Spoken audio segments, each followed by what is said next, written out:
భోగాపురంలో international airport రేపు ప్రారంభం కాబోతుంది కదా, ఎలా అనిపిస్తుంది మీకు?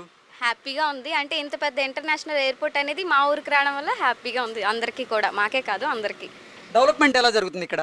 ఇక్కడైతే చాలా బాగా డెవలప్ అయింది. అప్పుడు మామూలు చిన్న చిన్న పల్లెటూరు, అసలు మా ఊర్లు ఉన్నాయా లేవా అని తెలిసేది కాదు. కానీ ఇప్పుడైతే ఇంటర్నేషనల్ ఎయిర్పోర్ట్ అంటే భోగాపురం అంటే అదొక పెద్ద ఊర్లో చూస్తున్నారు అందరూ. సో అందుకు హ్యాపీగా ఉంది అందరికీనే, మాకనే కాదు. బాగుంది. ఇప్పుడు భోగాపురం ఇంటర్నేషనల్ ఎయిర్పోర్ట్ నిర్మాణం పూర్తయింది, రేపు ప్రారంభం కాబోతుంది. కొన్ని పరిశ్రమలు కూడా ఇక్కడ పెట్టుబడి పెట్టబోతున్నాయి, దాని ద్వారా యువతకు ఉద్యోగ అవకాశాలు వస్తున్నాయి కదా, ఎలా అనిపిస్తుంది? అమ్మాయిలకి ఉద్యోగాలు అంటే దూరంగా నైట్ షిఫ్ట్లు అని కొంతమందికి చాలా ఇబ్బంది పడతారు. అదే దగ్గరలో అనుకో మనం ట్రావెలింగ్ కూడా బాగుంటుంది, టైర్డ్ అవ్వకుండా బాగుంటారు. అమ్మాయిలకి కూడా సెక్యూరిటీగా సేఫ్టీగా ఉంటుంది. ఓకే. దగ్గర ఉంది కాబట్టి ఇది బాగుంది. కొంచెం మాకు కూడా అమ్మాయిలకి కూడా కొంచెం బెనిఫిట్గా ఉంది ఎయిర్పోర్ట్ వల్ల మాకు. అసలు భోగాపురం ఇంటర్నేషనల్ ఎయిర్పోర్ట్ ఎవరి వల్ల వచ్చింది అనుకుంటున్నారు?